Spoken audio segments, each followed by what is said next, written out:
Hey, Shawn.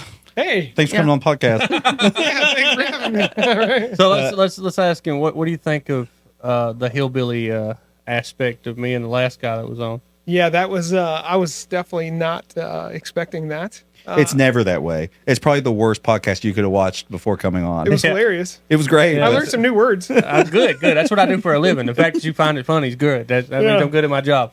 Yeah. So what do you do for a living?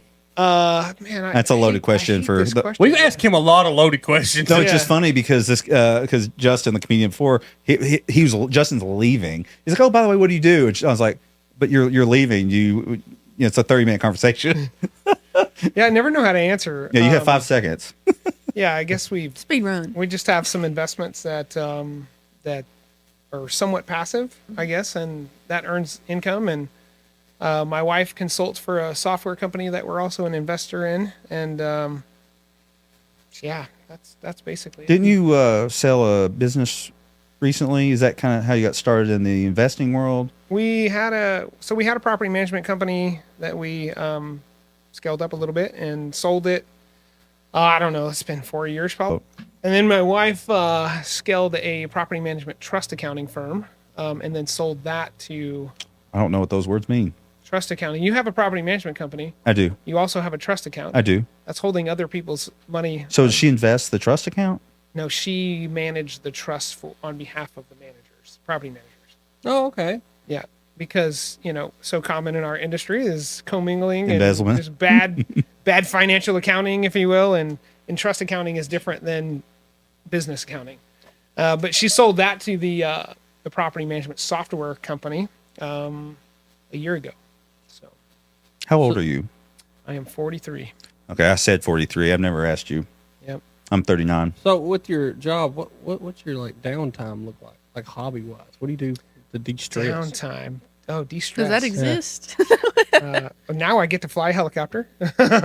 So that's a little bit of de-stress, I guess. But I don't like aircraft anymore. I was in air defense in the Army, so it kind of left a bad taste in my mouth.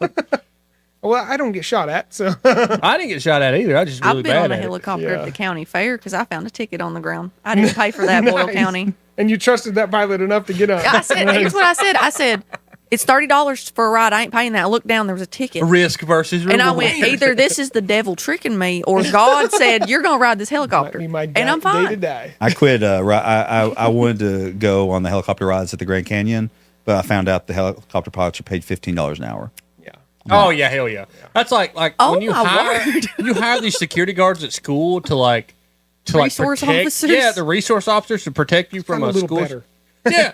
Like you do $11 an hour. Like if you see 3 people walk in with an AR-15 and there's George, it makes $3 an hour more than a fast food 35. worker. Yeah. Going to save the day. Yeah. Well, Ask for $85,000 from that guy. Well, my initial love that. plan Yeah. was, That Oh. would make his life a lot better. Yeah, hell yeah. I it would. wanna say I'd be on my knees for old Barrett Freeman. By God. my initial plan was, I told him, I said, run a store by yourself out of a storage unit, sell online, only open up on weekends, only buy sealed product.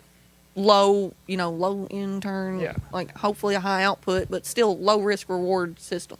And he I'll tell went, you I'm one going to go thing. buy a store that's established and go a really big amount in debt. And I was like, I like that idea generally. I don't know if your because it would work. I will tell you one thing Wherever Barrett's he's at, taught me, people though. go. Like, man to man that Barrett's taught me about business, I don't care to hurt people's feelings now. when it comes- Unfortunately, yeah. It's just Kinda how it have to, is. yeah. Because the way I see it is, I used to think of it like that, but at the same time, It's I got gotten better. I got a family too, You got bills. You Yeah, I got your own bills, problems. I mean, you take a lot of risks. I take We all went, the we were risks, homeless too, at most one of the point time. because of a bad business. Have thing. compassion, but don't goodness. let Yeah. other people's problems burn you. And it's even harder when I don't want to go on. I'll say this really fast. Everyone in my family has different businesses, and we all try to do business together if we can, and we've been doing it for generations. Our rule in our family is do business with family, but don't bleed for them. Mm-hmm. It's sometimes we make really confusing decisions for thick people on the skin. outside. Like, why aren't you doing business with them? I was like, because it wasn't the right deal, or we were paying too much money. Why don't you use your family bank? It wasn't they couldn't give us the interest rate. But it's just funny because I can't talk about that. And now this will make the edit. I can't talk about that stuff because it looks so confusing on the outside. It almost looks like we don't get along sometimes. Like, Yeah. aren't you using that business? So, but same with that. Successful versus unsuccessful Other families. people's problems are not your problems, and it's a hard lesson. So anyway, do you want to break down your actual inventory versus new cards, and then old cards, and also we want to know the percentages if you have that. I do. So with singles, it's all about it's where knowledge comes into play. So you have to know I don't think you should open a Magic shop unless you actually play the game. It's like sports cards. Because then you know exactly what people are looking for. A lot of shops will say, "Oh, whatever you bring in, I'll buy." I will say no to cards that I don't think will sell fast. I have a rule with singles. It does not sit on my shelf for more than 10 days. Because I was told a long time ago, if something sits on your shelf for 30 days or more, it's going to lose value. So unless it's a card that goes up in value. Yeah. I'll set, like, if I think a card's going to go up a substantial amount, I'll put it in my safe, and I'll leave it there. But my singles case, I have 3 of them. There's not one card that stays in there for more than 10 days. And it's because I know what people want to buy. And I don't just sell in the store. I have a TCG shop. And I reached level 4 seller in like 30 days. And it's because I moved so many cards. In the first 2 weeks, I sold 300 or 400 cards just on They had TCG. already been there. Yeah. And what I do is you take the market price, because TCG will tell you what it's worth, right? So let's say a card's $91. Everybody will list that card for $91. I'll list it for $89. And then that $2 difference will make them pick my card every single time, all the time. And that's why I move so many singles. I sell more singles than any other shop around me. And it's because I know what people want. A lot. If you go to any other shop, there's places and I learned, like the local game shop and Geek Out, all their owners play Magic, and they're all successful. And it's because they know what players want. They know their player base. They know what sells. When I order, I'll say no to distributors. What they'll do is a distributor will call you and try to push a bunch of product they're not selling onto you and call it a sale. They'll be like, "Oh, I got these Star Wars boxes," but they'll sit there forever. I don't like Funkos because Funkos take up a lot of shelf space. They don't sell. The Beanie Baby. People tell me all the time, now. "Billy, this Funko's worth $70. It's online for $70. Great, I'll sell it for $10." And that's why I don't keep product in my store very long. So as a percentage of revenue, how much is your revenue sold with new sales, and then you call them singles? Singles I would say is 30% of my overall. Okay. 30 to 40% of my overall sales. Sealed product would be probably another 30%, and then the remaining amount would be video game sales and collectibles. And tournament money coming in. And tournament. Yeah, tournament money, because they have to buy into the tournaments. And that's a 30% rule. So let's say that I have 50 people come up to play Magic. I'll charge them each a $10 entry on Fridays and Sundays, and they'll all pay, and then whoever wins gets 30% of the pot, and I maintain the rest. And when you sell, you talked about new cards. When you get new cards, it's like in a pack, and then some of them become singles? Yeah, so what they'll do is you get a open. box. They come with 30 packs of 15 cards. It's a gamble. If someone rips those packs open, they'll pull an expensive card. Like, I took Barrett up to Game King one time, and I told Barrett, I said, if I open this pack, there's a chance I'll pull a Galarian Gallery out of this card, and it's worth like $20. And lo and behold, on camera, I did. Because I know cards pretty well. So what people will do in a Magic shop, the most common thing is they'll go in a shop. Let's say somebody buys a $6 pack off me, and then they pull a $10 card, and they're like, "Oh, well, I'll trade you this to another pack," and I'm like, "Well, give me $1." So I'll give them $5 credit for it, and they'll give me $1. I still make money, and that's how I make most of my money, is off trades and sales. Okay. Is there room for more of your tournaments? Can you do more of those, or? Oh yeah, absolutely. So we do the bigger tournaments make me more money. So if I have a $200 to $300 cash prize for first place, I can charge $25 to $30 in entries, and that's where I start making a lot of money. Because if I sell 50 tickets, I'm making a when killing. they're in there, they'll also buy product. Yeah, and they'll buy product.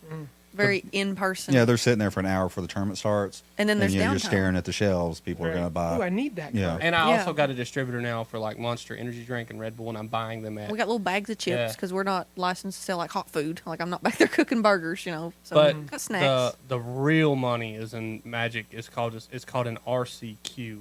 Yes. And you have to be a Wizard licensed store to do that. I'm a Wizard licensed store. I can do that. A RCQ means that if someone comes and plays at my store and wins, goes on their professional. I give them an entry to the national championship for Magic, where they can go win $50,000. That's where the big money is. How do you keep track of your sales? I use an app called Clover, and see, before I got there, they were using this thing. I mean, I'm not saying they did a bad job or anything. It's just Didn't work for us. they weren't keeping track of what their individual sales were. Yep. So they would use, there's a little tab on their register that says custom item, and what they would do is they would just type in single. What I do is I label my inventory like the name of the booster pack. Like EOE. Yeah, I'll label it that. And on Fridays and Saturdays, when I do my orders, I see what's selling the most and what I need to buy. If I'm not selling anything, I won't order it anymore. That way, at the end of the week, I know if I'm selling a lot of singles, if I'm selling a lot of packs, if I'm selling a lot of figures. I don't. Funko Pops is the worst investment that you can make in the collectibles world, and that's how I manage everything.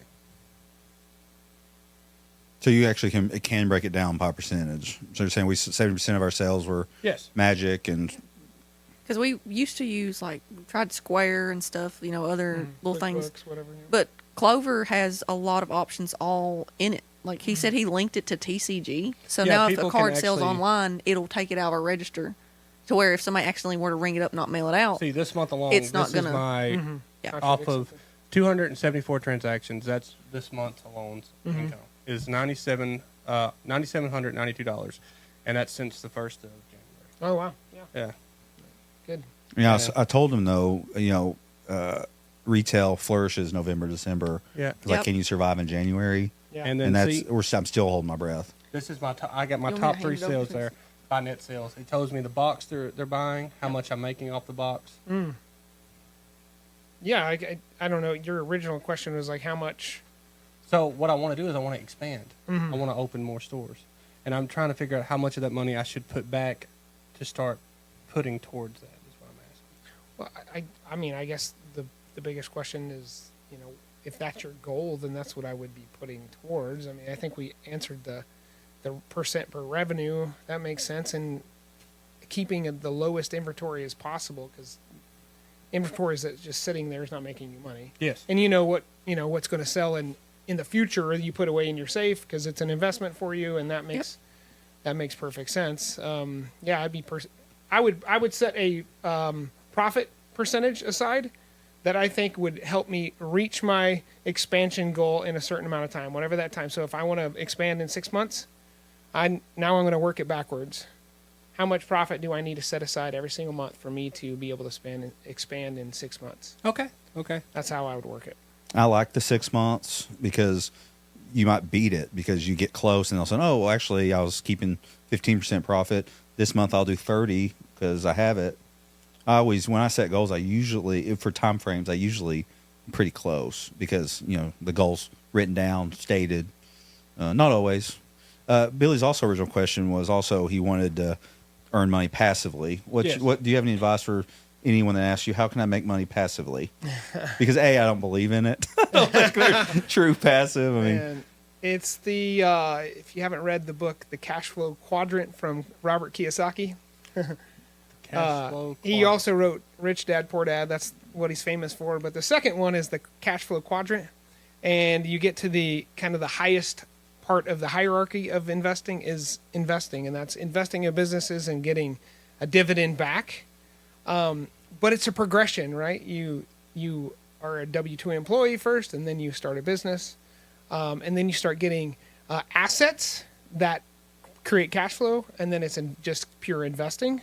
That's the space that I like to stay in as much as I can now, but it's a progression. So, like, the question is how do I create some passive income? Your biggest asset, it sounds like, is your business. And I think your best investment is personal investment first. Like, keep investing in yourself. And second is to continue to invest in your business. And then to take any profits from that business that's beyond its capabilities, meaning it has a diminishing return, is to then invest in solid assets like real estate or stocks or, something like Bitcoin. It's maybe a little more risky, but gold or silver, precious metals, those types of things that can get a return. Then you're starting to preserve wealth at that stage. Because the problem most people have, especially small business owners, is you're starting to understand how to run a business, but every time you start making more money, what do? We always just increase our lifestyle. And so there's never that profit spread to create more wealth on top of wealth.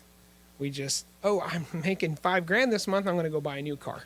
And next month I made another $10,000 and I'm going to go buy a boat. And you know what I mean? That's just bad financial decisions, because it's the discipline over time that makes substantial amounts of money. That was a really good answer. That makes a lot of sense. That's what she was saying with our little 1-bedroom. I told him, I said, if we do not have to move, why would we move? Don't move. I was like, it's $500 a month. That's water included. That's Yep. trash included. Lawn care included. We only pay Wi-Fi, the $500, and then electric. So we're out maybe $700 a month. It's to the live. cheapest rent I've ever heard. That's for everything. Live where in I that work. environment as long as you can. I thought it would I'm be not like kidding. a tick You on guys a are young. dog's You're in your ass. 30s. Yeah. Shoot, I lived in an apartment about this size in San Diego for $850 a month, 25 years ago, with my wife and I, and we just suffered through it until we were completely out of debt. Yep. And then it was, okay, let's go. We moved That's out of when you California, move. because that's a pay raise. When you move out of California, you get a pay raise, Yep. even though you make more or less money somewhere else. And then it was try to buy assets at that point, you know. What were he you doing in wants to San buy. Francisco 25 years ago? San Diego is flying Oh, helicopters. San Diego. Yep. You're flying helicopters? Yep. What was your job? I was a pilot, a line pilot for corporate helicopters. We do like charter surveys, international charter to Mexico, Baja support, Hollywood films, that kind of stuff. That's really neat. That's flashy. It was cool as a young pilot. I didn't know how you actually got your pilot's license. Yeah, That's yeah, really that neat. You've was done my. Hollywood films. Who's the most famous person you've met? I used to fly one of the main stars of the HBO show Entourage to Ensenada, Mexico, on a monthly basis. He was actually buying real estate down in Mexico. No, So we yeah. weren't doing films. So Fox Studios used to have Fox Films had a studio in Ensenada, Mexico, and we would take people to that. Really? And then they were buying. real That's when they estate. put the orange filter on. They're like, we're in Mexico. Yeah. Like, Yeah, it everything's was a in little Mexico. different back then. Yeah, yeah, different. Everything's just in sepia. Yeah, yeah. So the business that Shawn and I started was, I met him in Dallas last November, 2024, and told him that I live in a market where there's a lot of cheap houses. Southeastern Kentucky's 10 years behind any other market that I'm aware of as far as prices. And also because I developed social media presence saying we buy houses, I was getting all these opportunities to buy really cheap houses. But I didn't have the capital to say, I can buy them next week. People didn't want to wait. I was like, I'll buy them, but give me 30, 60 days to find financing. People are like, I can't wait that long. It's like, why not? I know how that shit feels. So, Right. so I met with Shawn and said, will you give me some capital? And we met a few times and he agreed. And so I've been taking Shawn's capital and buying houses for cash. And then when we sell them for a profit, which most of the time we've had a profit, we split I pay him back. We've and we never split not the- had a profit. We've got one house that Sounds is like a scary. great It may not be relationship. profitable, but it hasn't closed yet. I think we're I don't know, we're probably what 20 for 20 right now on Yeah. on profitable At deals. least, yeah. I mean, sometimes they've been a little bit not as as profitable, but we've not lost money yet. So. We've had some home runs and we've had a lot of base hits, I would say. And I'd rather have base hits all day long than. And we're closing on a house tomorrow that I paid 40. I paid so we have 40,000 in it. Okay. I'm selling it for 45,000. That's We're still just profit. getting out. We're Which getting is out. still- That's still profit. squeak back. We're I was like, closing is there at 10 a.m. foundational tomorrow. Okay. structure? Rothio just texted me. Nice. So nice. we'll make like $500 after we pay the realtors, but as long as we're not. So my dad always said, if you make $1 on every deal, you can make It's a deals profit. forever. Yeah. That old man that lives up from my mom and dad I owns love a the start of this junkyard. story. Billy knows what I'm talking about. It's other Billy. He's 80, I think 87. And he owned like this giant junkyard. Still owns it. His only son is no longer with us. So I don't know where this is going to go. He said he would sell probably everything there for, he made a joke. I'm sure he's joking. Nobody go scour for this. But he said, I'm if I editing sell all this everything out. for $1, Wow. I'd still have it, count the cars. Can I was write like- you a check for 5? I was like, I'll take that Nova back there that hasn't been crushed or anything. I Right. was like, that 72 Nova, I could flip that. Yeah. But he told me back in whenever he'd get in spots in the 50s, if his wife and them needed diapers or anything, $50 for a brand new Chevy 55 Bel Air. So he was doing it to survive. He said, when the time comes, if you've got the stuff to sell, if you make a profit on it, it's a profit you need to take care of you. You do it. Self-preservation. I'm like, I think it's cool. That's wild. So who do you learn from? Man, I learned from sharp friends like these guys. I like to hang out with people that are in a further along place than I am, if you will. Then I listen to tons of books and podcasts, and I hate driving down the road with music on. I'm the same. I've got to, something's got to be stirring the brain, if you will. So yeah, favorite podcasts out there like Diary of the CEO or one of those, and there's some sharp people. You know, you can learn a lot of stuff. I'm listening to a book. It's about Charlie Munger, which that was Warren Buffett's business partner for 50 plus 80 years. 80 years. Yeah, I don't no. know. He died at 100 or something. He died. I think he died at 99. It's super good, you know, and there's just a ton of nuggets you can learn from people, and that's why I like to do things like this. Get to hang out with cool people. So I know that you invest in real estate. What other things do you invest in? I have some random investments, I guess, but mostly real estate. I mean, we do some new builds in. We got a new build going on in a country club back home in New Mexico. Fix and flips, obviously. Try to buy as many rental properties. That's the passive income side, but the cash flow I'm side starting to is think maybe that's not the best word to use. yeah. I The don't believe- cash flow passive. side is what I Yeah. like to say. When someone says passive, I'm like, Yeah. I He don't has know. What, no idea what he's Money we talking can about. use for like Doritos. Yeah. no, what they mean is that what they think they mean is money that doesn't take any work, Yeah. but that doesn't Nothing exist. that's truly passive, I don't think. I mean, even look at our relationship here. Is like I'm the finance guy. Did it happen again? And I track. Someone else hit the fucking bill. we were, Yeah, we were recording last month, and a guy ran to our building. You told me that's crazy. Yeah. We did- Billy goes, Was "What he does that drunk? sound like?" I don't know. Was he I drunk went to get or my what? floor. He was running from the police. Yeah, he just had robbed a gas. He was high, but he was running from the police. I want to get him on here. Just another day here I in said Corbin, that. Kentucky. People were like, "Oh my god!" I went, "Let's get him on." Get him on here. What the fuck What were you happened? thinking, buddy? Why Yeah. did you Lock do the that? door. Should get him on. I would. His actually. So his baby mama. I wish there was a better word for that. Mother of Sounds his awful. child. She reached out to my Facebook. It's like, I'm so sorry he did that. He told me he was borrowing my car to go run some errands, and he robbed a retail hardware store and was running from the police down our main street. Lost control and hit our building at Out of 50 miles every an hour. place he could have robbed, he robbed a hardware store. What do they got? There's a lot of long-term thinking with a lot of people. I would have robbed a vape store. Gas station. I know how much money they make. Yeah, you have a normal working brain. Yeah. This guy was probably on 3 different drugs. I probably would have robbed a Pokemon He may have store. thought personally. he was in Yeah. a. No, don't do that. Please do not do that. I do want to know if you turned all your business knowledge that you have and experience, you think you could get away with robbing a bank? No. And I'll tell you why. I grew up as a square, and my conscience would kill me. Oh yeah. I'd be the guy Yeah. that'd be like, no. I Conscious. did it. All right, It was take me. his mask off mid robbery. I could probably rob them, but He turned himself in. He'd be like, immediately. "Oh my god, I can't do anything with this money. How do I get rid of this money?" He's I walks can't with the launder this bags in money. his hands. I'm sorry, He guys. starts The guy- throwing up on the way I out. just wanted to see if I could do it. Speaking of criminals, and since we got a bunch of real estate guys in here, I'll tell you my favorite real estate criminal. His name is Matthew Cox. You familiar with Matthew No. Cox? So Matthew Cox, I've talked to Barrett about him before. He was running these scams called shotgun scams, where he was taking mortgages out on multiple mortgages before the bank could catch on to what he was oh doing. yeah. Yeah, before Yeah. the banks would do a Yeah. tile search and find the previous mortgage. Yeah. You do them so fast. And then he would skip town with all the money, and he'd use false names and stuff. What happened to Matthew Cox? He's in prison. Yeah, where he should went be. to he's out of prison now. He went to prison for about 6 months. yeah. No, he stayed. I'm just saying those white collar. Yeah, right. Nothing About happens. 6 years. They caught him finally. Well, you mean somebody actually defrauded the banks instead of the banks defrauding us? Yeah, it was a wow. It was wild. Fuck them. Yeah, that man said he used to just run around with like $100,000 in cash in the back. Yeah, the guy's not making good decisions though.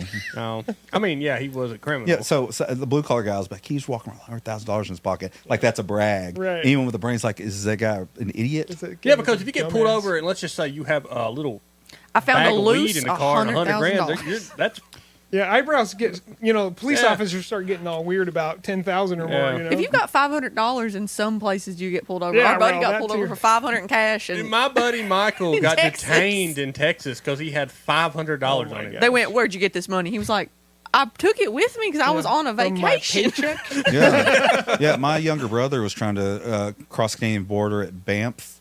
I think that's Montana. There's a Banff, California, I think. It's BANFF, I Badass think. motherfucker. Oh, Canada? Yeah, so they were trying to cross there, and my brother's best friend's dad is a little bit crazy. He buries his money in his backyard, gave his son $5,000 cash, had a little mold on it, and that was their trip money. And of course, they had $5,000 cash going through Banff, and they got detained for a day. You're not supposed to cross international borders with a bunch of It cash. was a bad idea. They hadn't thought it through, and my buddy's dad, he's a very successful business guy, but he's very blue collar. It's not left Corbin ever. Yeah. Like he's one of those guys that you're gonna have to dig up his whole backyard when he passes to find Where does he live at? his savings. I'll tell you. Coffee can here. Yeah. So anyway, that I believe Mason it because I had to write a letter saying they weren't. They had the permission to have the vehicle they were in. It was a big mess. Character letter or something. Yeah, it was a big mess. Musicians travel ridiculous Yeah, too. Like one of my musician buddies and me went on a little vacation once during COVID because nobody else was. The hotels were cheap, so he opened up the trunk one day and it was this duffel bag, and I said, "What are you getting in the trunk, man?" He went, "Oh, I'm gonna get cash so we can go in." And it was a tourist attraction. I went. He opened it and it was just like Piles of cash. yeah. I went. I don't think we should leave this out here. I'm kind of scared to leave the car now. To be honest, like, can we just carry the duffel bag with us? Yeah, who'd you rob? He was like, I took a bunch of money out. I figured it would like cover us, and I was like, hotels don't take cash anymore. And I was like, I don't know if this place is not card only. Like a lot of That's places, random, card yeah. only now when you go touristy. I'm like, Yeah. And what do nobody you takes mean? Cash. You- Used to be cash robbed only. somebody. He didn't just pull. Yeah, he no, pulled that you out. know who it was. Who? I'll tell you on camera. What's his name start with? Oh, never mind. Yeah, I know who you're talking about. Yeah. All right. Did you set any New Year's resolutions? I do not. Do you do that? I do not. Mine are always health related or family related, never business related. I mean, we sit down and set our goals for the year, but Yeah. I don't call them New Year's resolutions when I'm talking about that stuff. Yeah. Do you have any business goals this year? Yes. Well, what are some of those? My business goes around building a online community for property managers looking to build wealth. School. It's on school. Yep. And my hope is that we could get to about 2,000 people and then monetize the group. So I love it. I'm loving the group. It's really growing. There's a lot of activity and really cool intuitive questions happening. So Someone, it may have been you. Were you the one that outlined literally the playbook for gift cards for Christmas? yeah. That was crazy. Like December 7th, this is what you need to be doing. December 10th, this is what you need to be doing. It was incredible. Oh, well, thank you. The problem is I read it in November and I was like, this is a really good idea. We don't have time to put it into. You should have saw it in October because that was in time to actually Well, launch it. Yeah. So, but it's on my mind for this year. Yeah. We're definitely going to do it because it sounded so easy. And really, it's slated for the winter months because it's kind of a giving time, but it could be done any time of Will the you year. tell that idea really fast? Yeah, I butchered it.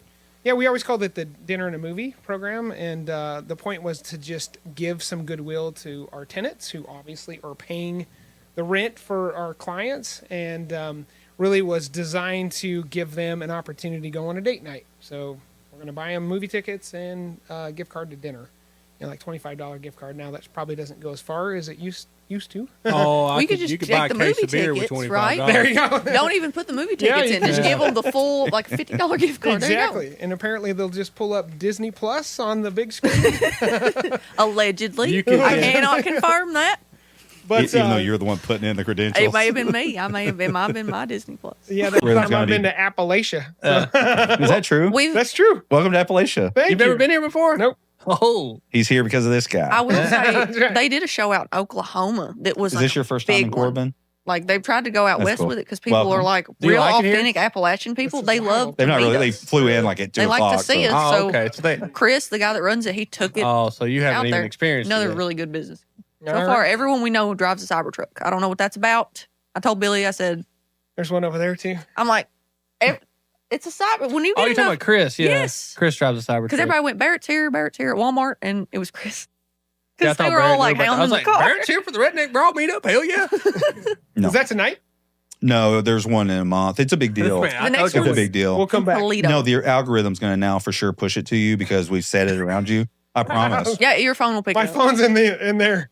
Well, it's Their not- phones They're will gonna hear get it. it. You'll. I'll So, get you guys ringside. We'll get you some hotels. It's professional. Yeah. It's professional boxing arenas, but it's just two guys from the holler. They Just- go on Facebook and say, "I'm going to whip your ass," and another guy from a different holler says, "I'm going to whip your ass," and then the association puts them together in a professional fight, and they're out of The shape. box? Yes, Yeah. Yep. they're out of shape. Oh, It's man. professional commission. They get professional record. We also have women fighters too. Really? Yeah, they and do we have women. ring girls. Too. That's what I want tickets to. That is the best UFC fight I've ever seen is female fights. But Billy's one of the commentators, and so he got me ringside last month in West Virginia, and it was a lot of fun. Women fight harder. I mean, they're boxing. Let me tell you, Barrett They've got showed gloves. up. Barrett showed up. He looked like a pimp. I'm just going to tell you. This man showed up. He had a woman on this side, a woman on this side. I know. I And know he was my like, I'm a married man. I'm a married man. He showed No, up. it was all part of the plan. He showed up. I was like, damn, look at this guy.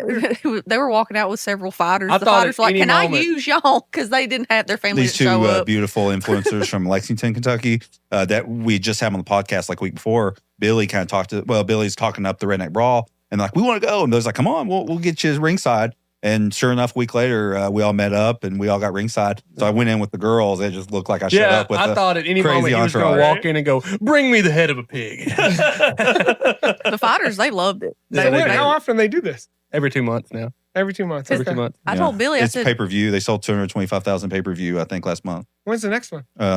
February in Toledo, Ohio. Do you know what the date is? February 27 7th. or 7. Oh, he's already on Yeah, it. they're looking at it. Yeah. But That's the it. fighters, they thought, they were like, that's that guy y'all do podcasts with. Like, Oh, they wait. were, they were excited. He's They- going to I talk was to like, "You're a Andrew. Is Andrew celebrity." meeting us today? Yeah. So Yeah. Andrew Kahn's one of my he's coworkers. He's funny too. Me and him do a lot of shows He's together. been with the Brawl for A little since bit the- longer than I have. since Yeah. the beginning, maybe. Yeah. Close Since like to it. Redneck Brawl 3. Big Murph's kidding. been there since day one. Yeah. Like, I love Murphy. So you're Great. meeting Billy Hubbard, Tera Padgett, both really big influencers in Kentucky. We're meeting Andrew Kahn. He just happens to be in town, but he has 1.8 million followers on Facebook. So he just happens to be in town, but he's gonna have lunch with us because he lives like 2 hours away. Andrew's funny. Me and He him lives actually right did up the road from us. me and him just recently we did a sold out show in Gatlinburg, Tennessee. We did 2 sold out shows actually. We sold it out both nights.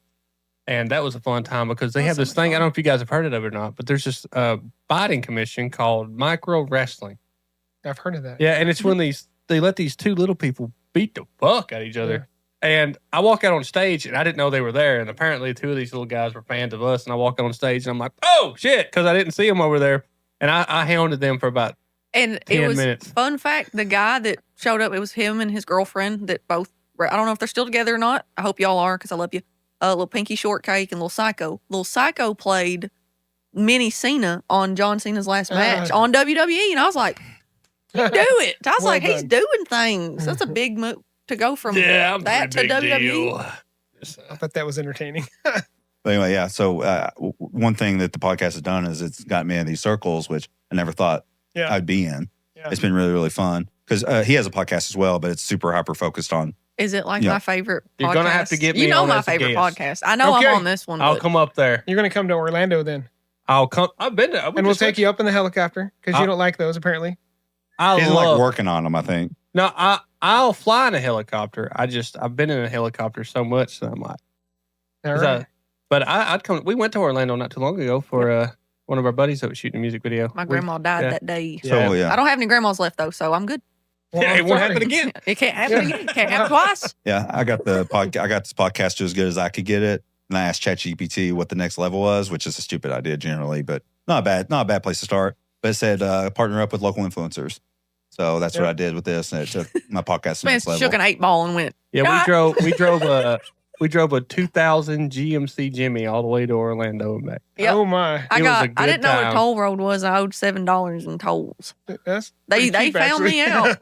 They did. They Oh, found yeah. me. Are you gonna do some more? Are you gonna keep the pedal down on your podcast? Yeah, Because I see your reels all the time, and I always like them when I see them. I appreciate it. Yeah, I really enjoy it. Because I like talking about business. Yeah, Mm-hmm. not to say It's my answers are financial any stuff. good, So my favorite financial podcast person I watch is Caleb Hammer. but I don't know I who eat that him is. up. Financial audit. Okay. You sign up to go on his show, basically saying, He "Hey, tells you what a piece of shit you are, he- pretty much. like people our age will go on there and say, I have all this debt. How do I fix it?" Yeah, zero Kinda like financial Dave literacy. Ramsey or something. Yeah, these people that have just clue, they don't know the first thing about finance. One girl Yeah, spent so first much thing. money on Labubu's I don't want to go and on there. couldn't pay her rent, and he cusses them out to their face about it. Oh my god. And And you pay to do that. I love it. Well, they can get, if they sit through the whole thing and actually listen and retain the advice he gives them, they can get out of debt. They aren't Okay. listening. They're just there getting reamed. He gives them a free course. It's a $100 course that he gives you, like plan, budgeting, everything. And they won't use it. He's had like one success story of people Well, actually No, sticking to I'm it. Oh, well. I'm no philosopher, but if you're charging $100 courses to make money. not for and your people. main audience is people that don't have any fucking money. It's for people like us that have the I feel like $100 that's to not a see. It's a good- Dr. Phil effect. You got to see somebody in a way worse You're situation looking at it wrong. to make you get Maybe. in a better It's about situation. the value provided, not the. It's expense solid. given I there. I feel that's I a don't little know question. why- there. But that's most people think that way. And I no, don't know you how to can't think fix that it. way. That's the value they're getting. Yeah. Well, it's way more than $100, right? I do. Yeah. Well, yeah, I do a lot. I do a bit on stage about bankruptcy. I do a whole stand-up set about it, and I'm like, isn't it funny that like bankruptcy people, like law firms, can put you on like payments to pay for it, and then you're late on the payment, and you're like, why did that surprise you? Like, how did Yeah. we get here? I would love to ask a bankruptcy attorney, how do you get paid? Yeah. Yeah.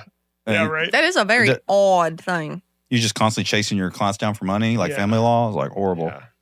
My So- final business I'm going to throw at you is a place called Death, Love, and Taxes, Okay. marriage license office. Okay. Okay. That's the love part. We're going to have a funeral home attached and a tax office. What do you think? All I don't pretty- think we It go out of probably business. works. That's I don't pretty think good we'll ever go out of It business. probably work. Yeah. I told Billy, I said, let's just do all three at once. Big old megaplex. the only We'll thing have you're a missing gas is like station in the back. like a midwife to Yeah. bring you into the world. We could do that too. Life, love, death, and taxes. You probably need like an urgent care or something for domestic violence problems. Yeah, that's it. Just We got together. just called life. life the game. In depth.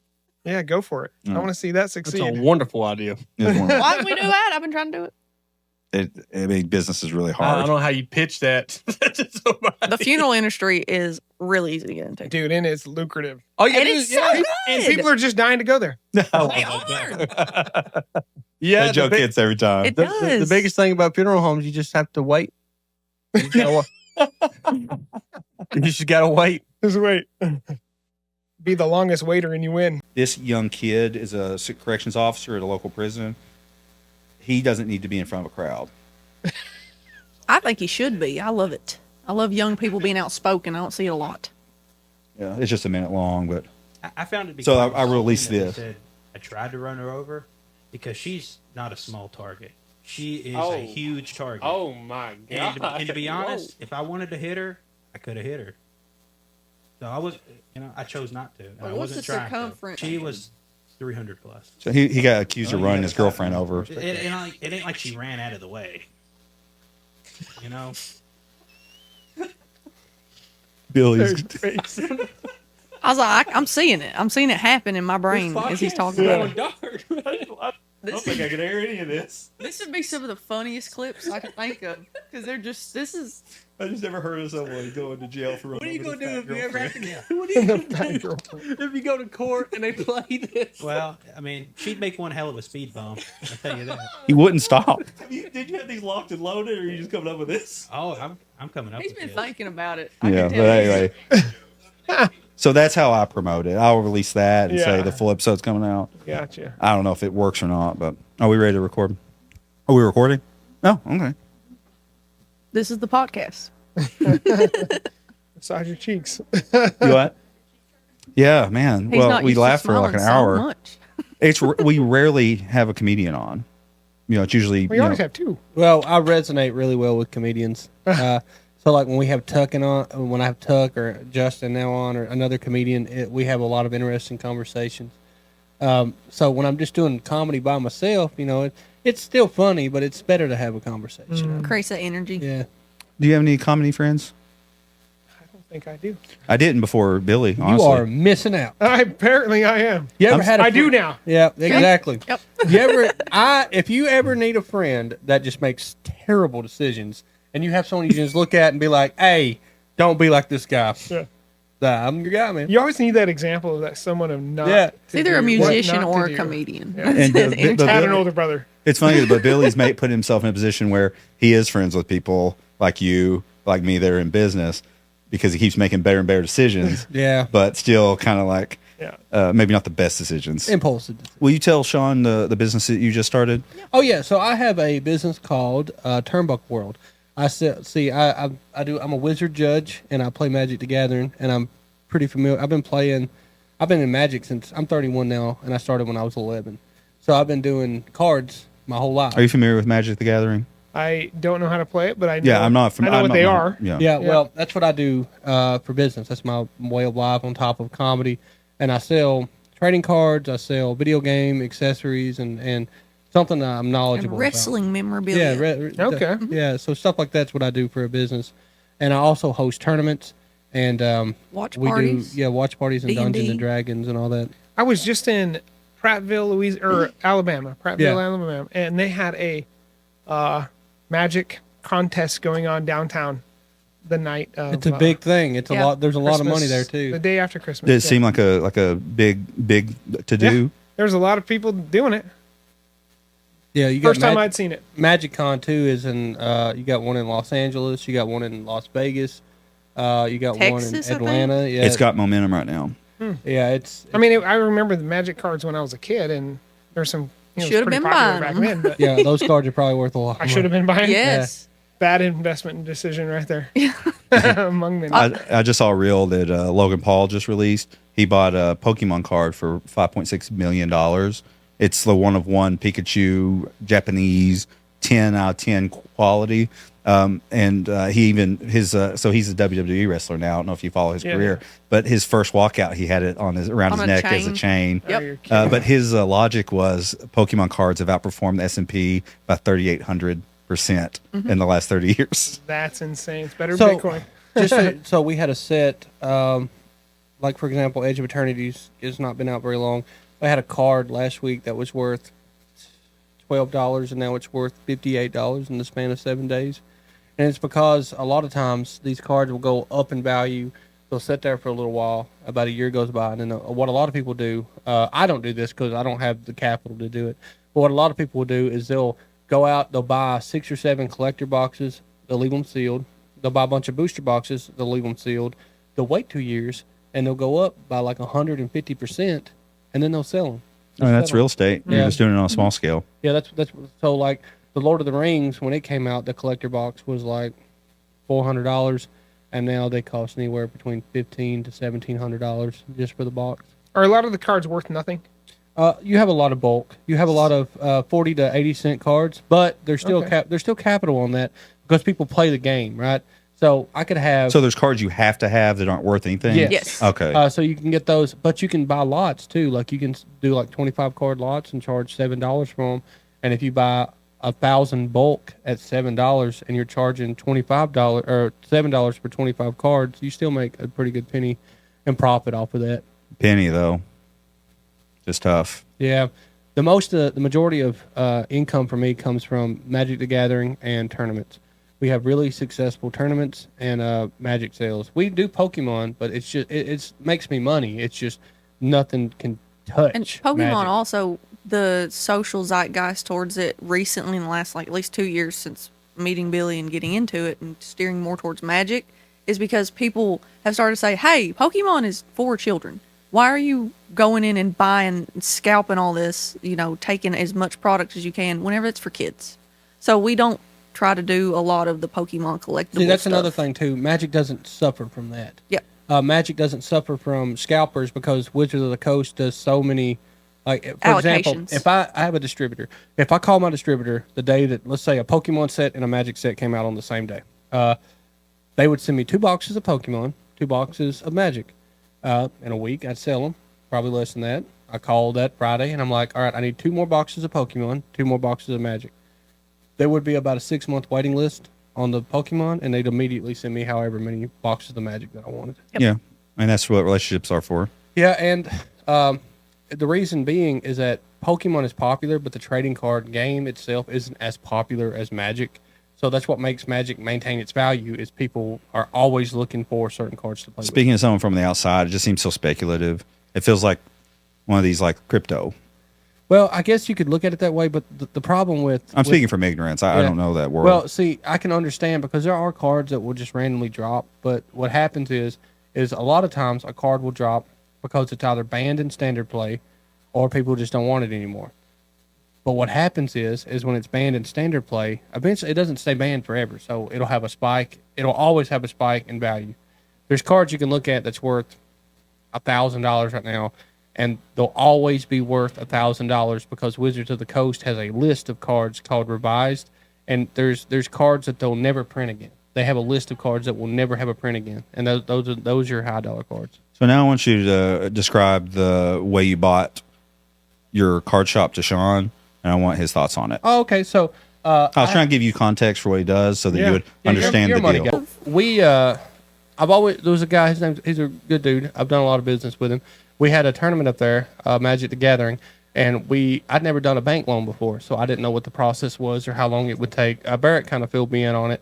And I bought the place for, I think it was $85, but it was a good deal because there was about $150,000 worth of inventory in there. So I was like, hell yeah. And I got all the orders, I got all the equipment. It came with everything inside the store is mine. Well, what we're waiting on is a bank loan, and they're waiting for, I guess, my last 2 years of tax filings. And what's going on, it's taking longer than I thought it would, and I guess the guy really needs the money, so it's kind of, now I'm starting to look at other ways to get the, it's very stressful, and I make good money at the store. Like hang on, I'll just be honest with you. You're a money guy. I'll tell you exactly how much I've made. Let me fill in a few details that he doesn't think are maybe important but are. He's not buying a building. He's just buying the shop, and he's buying a lease. Okay. It's cheap rent, but he's buying the lease out. The guy's basically, at this point, gifted him control the store, control the inventory, but no written agreement, just control, and a promise that in 4 to 6 months, Billy's going to pay him, $85,000. So he bought the brand, Yeah, the brand. inventory, And 2 employees. like all the furniture, fixtures, all that stuff inside the business. Yes. Okay. And a 2 vehicle. employees. A vehicle. And a vehicle. Yeah. What do you need a vehicle for? What we do whenever you do conventions, cons, anything, you need a van to haul stuff To go to the- going back and forth for product, and Gotcha. it's got the name all around it. So anything business related, he's advertising as well. Let me ask you a question. So, you guys are both really good. He's a good businessman, and you're obviously really good with where you put your money. Just by what, association? Yeah. So I'm starting Good to. assumption. No, you guys have taught me a valuable lesson. All you guys have. Successful people want to be around successful people. Yes. That is the name of the game, right? So being around Barrett, I didn't know that my business relationship with him would go exactly where it needed to go, but it has. So people like you guys, no offense, wouldn't even look at me a year ago. But the question I have is my employees, I pay them a salary of $600 a week. I make that each. So my overhead for payroll is $1,200 a week, right? So I make on average between $300 and $600 through the week. On the weekends, that's Friday to Sunday, I average $1,000. So I'm making about $6,000 a week. What percentage of that should go to inventory, and what's a way that I could put some of that money back to start earning some kind of passive income off the money that I'm making from the store? That's so loaded. I know it's loaded. That's why. Yeah. He asked me, and I was like, I don't know that. I'm trying to allocate funds here, but it's extremely hard to allocate. Yeah, it's hard to answer the question of like how much should you reinvest in a business until you really know like the upward mobility or the potential of the business. So like if you have an extra $5,000, can that actual $5,000 make you 10? Yeah, that's what I'm asking. The return on investment. I don't know that because I don't know your business market at all. But I would be asking the questions, if I had X amount more in inventory, can I sell that in a short amount of time? And if I could answer that question, then I would say I'm reinvesting as much as I possibly can. That's where the knowledge comes into play, because all the new product that I get in, if I pick it, I know what sells. If I buy a product, normally let's say I order 4 boxes of Magic, I'll sell those 4 boxes of Magic, and then for what I make, I'll order 6 boxes. It's a continuous. So then it becomes a cash flow problem. Yes. Because you're constantly buying more inventory. Well, you're always up in your inventory. I'm And assuming. then I have this loan lingering over my head. Yeah. So it's a stress factor, and I'll take the blame here. It's a lack of experience on my part. It was a very impulsive decision, but I had a lot of faith in myself because that I jumped into it because now I have assets. Like I have things in the store that's worth money, and I don't have a lot of experience with it, but I'm making decent money. So that part's there. He's also betting on his social media presence, which is substantial. Yeah. What's your total count across all socials? Across every social, we're almost at 3 million. Yeah. Yeah, so he's a local celebrity. Yeah. Like when he goes out, he has to have a security guard. So Let's go hang out. Yeah, if we have, I wanna see if we have that. an event, we have Oh to yeah, have a if security you you'll see it. You'll see it. Well, I would say like to answer that first question is like what number can be reinvested without a diminishing return. And if you can answer that, then I would say that anything above that needs to be invested in something that can produce additional cash. Okay, that's a really good answer because I can tell you exactly how much I spend on product every week. My average spending on product is between $600 and $700, and that always doubles. If I spend $600, I'll make $1,200. If I spend $1,200, I'll make $2,400 because I'm selling boxes at about $146 to $161 MSRP, and I buy them at $60 to $70. That's what I buy them at, and that's at distribution prices. Now you have other factors too, like when I buy from customers, I buy at 50 to 60% retail. Like if a card's worth $100, I'll offer them 50 for it. And that gives me room to make profit. Let's say I have $100 on the card and someone comes in and he says, well, I'll give you 90 for it. I can take that offer without losing any money. Mm-hmm. So If it's that predictable, then I would be pouring money. well, sealed product is that predictable. Okay. Where I buy from customers, that's where the predictability comes into play. Like what you guys are talking about, the market that goes up and down. Sealed product will always go up in value. You will never see a sealed magic product go down in value. That will never happen.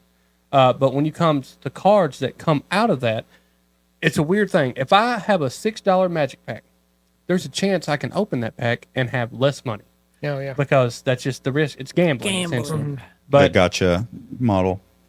you can actually have packs graded. You can have them graded, and they go up in value. non-open packs. How many cards come in a pack that you just gave an example of you paid $6 and it could be worth 15. $0?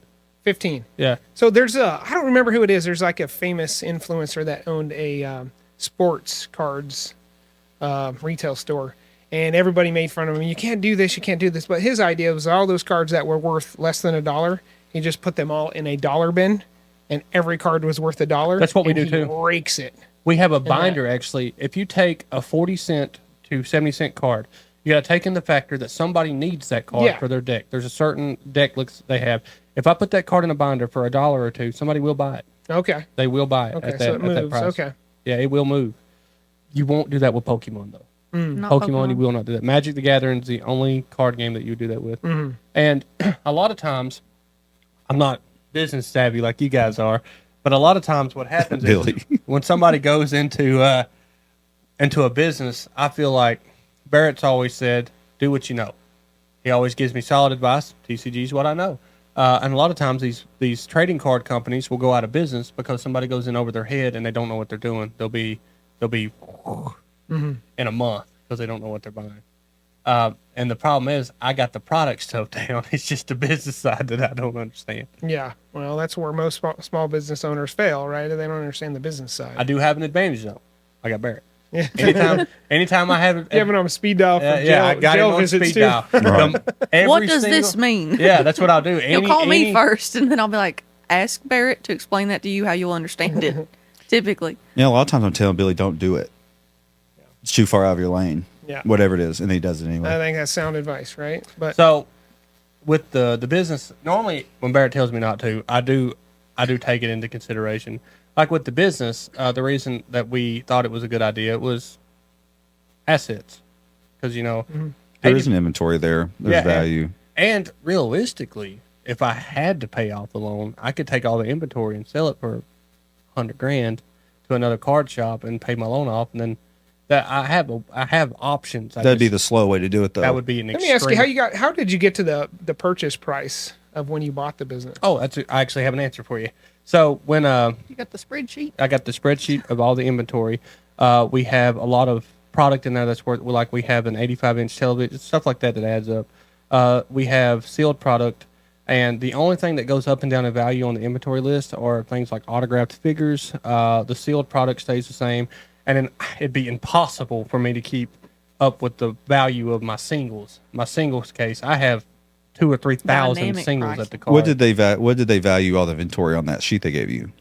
The one they gave me was about 123. So they think there's about $123,000 in inventory. Yeah, and At if you sold it to somebody. Yeah, and since I've taken over the store, the value has went up to 140 something.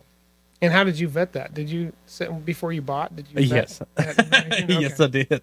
I went through and I looked through everything. I calculated everything with singles, magic, and not just that. You have other things too. And like the problem with vetting it is that when I went through and I looked at all the inventory and I did all this stuff, everything goes up and down in value, so it's never accurate.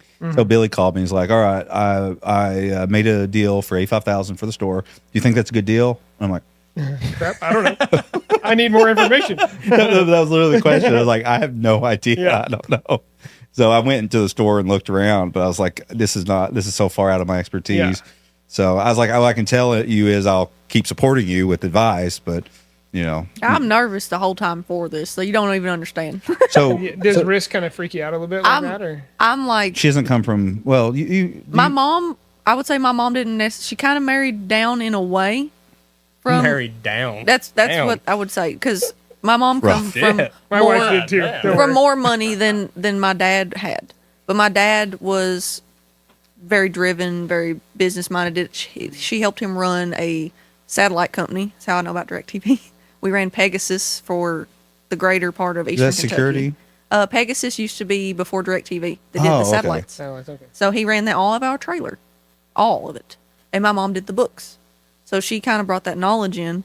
But whenever DirecTV come and knocked on our door and said, "Hey, do you want to sell?" My mom said, "Yes, we're selling. First chance you get, you sell." And was probably like, didn't "Just even take it." negotiate. Like No. she was like, Here's "Take it." $100,000. Yeah. Oh, I'll take it. Well, our whole backyard was satellite dishes. That's what we're a lot of different weed at. eating. See, Was it the big satellite dishes that It were was like, the old direct Okay. gray They were not dishes, that so they huge. weren't terribly large. Yeah. But with my knowledge on it, I'm like, for me, I'm like, in 6 months, I would just flip it, sell it, and go into a different business because GameStop's going out of business, so it terrifies me that everything's going digital. But I know the tournament base is there, and I know a lot of the kids that go to college and become engineers, they play Magic. That's why they can buy $3,000 worth of Magic stuff. Like, it's an expensive hobby to have. And do people treat that on their side of it like as an investment? Like the Yes. people that Oh, trade yeah. cards? Okay. Oh my gosh, yes. Yeah, You so don't want to touch their deck too Yeah, there's an aggressively. expectation of the There's- value Yeah. going up. Yeah, so I think there's ways that there's people that come in there with a list and a TC like there's hardcore Magic collectors, and those are going to be your big spenders. There's guys that have lists of every, like the guy I buy Magic off of. I do a lot of business with him. His stock's worth like $250,000, and it's because he's Sealed. collected for so long. But that's where me and Tera are different. I like risk. I like it. I've gotten to where I really enjoy risk because I'm a risk versus reward kind of guy. And well, what I'm saying is that I had faith in myself that I had enough knowledge to turn it around, and so far it's going pretty well. I'm not gonna lie. So here's the problem Billy's run into. The deal is not in writing. Yeah. He's been gifted the store, but he basically just said, when the bank gets the financing, I will pay you the $85,000 I owe. So unfortunately, the guys literally texted him today and said, I need my money. So the seller was also your lender. For now. Yeah, For for now, now. yeah. Oh, okay. But the terms were ambiguous. Basically, Billy Yeah. said, I'll take over control of the inventory. I'll pay you in 4 to 6 months when the financing comes. At first, they said that's fine. Billy gave him a $7,000 down payment.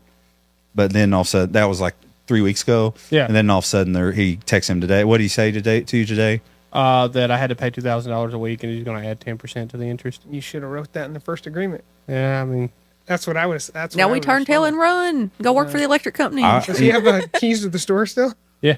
No, he doesn't. Everything's He does not. no. No, everything's Okay, so completely. your assets are protected. He put everything Everything's- in his name. Everything's mine. I would tell him that he will get his money in for the original per the original agreement for 6 months once the financing Well, comes through. Just like, I know you want to be a nice guy and keep the goodwill, but he's the one that's put you in the situation, not you. Yeah, Yeah. his emergency is not yours. I know. See, that, that's a lesson I'm still learning though.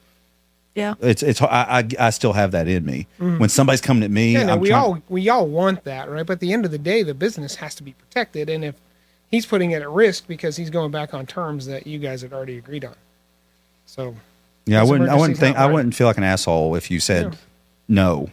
I don't Like, what do we want do? Go to, rob the bank? Like, I can't. Well, I mean, you Well, don't, see, right? I mean, the- you just wait for your financing to come in. As Everything's originally dominoes. planned. The good thing about it is that a long time ago, $85,000 would have scared me. Yeah. But Sure. it doesn't really scare me anymore because I feel Last like it's year it would have doable. scared you. Yeah, it would have scared me last year. Yeah. But now that there's potential, Well, where, you've like- wrapped your head around it now for a while. Yeah, and I know that with $85,000, there's multiple ways I can get that money. Yeah, just worse and worse options. Yeah, it keeps getting progressively not good on my end. No matter, like I've learned the faster something happens, the worse it is for me. Is the way that it happens. Well, and Generally. I think that anytime you're like making big business decisions and you're desperate to make those decisions, it will just not work out as well. So I would just say, hey, guy, you got to pump the brakes here. We have an agreement.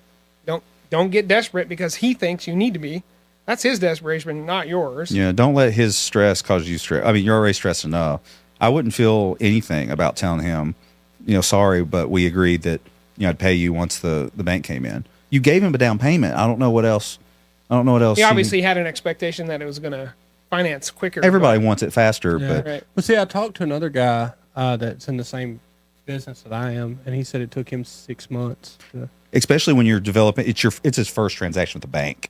So there's all kinds of Yeah. stuff they have to do. Yeah, it's Yeah. hard to vet you as a viable lendee, if you will, and That's I totally what get it. I'm starting to explain to him. I'm like, man, listen, I was in the Army. My credit's not exactly what it should be, but it's good enough for a bank to consider me. So there's a lot of other options I'd Yeah. imagine that goes into it. I want to say, do not put this in the edit, but that you said that about the desperation and stuff.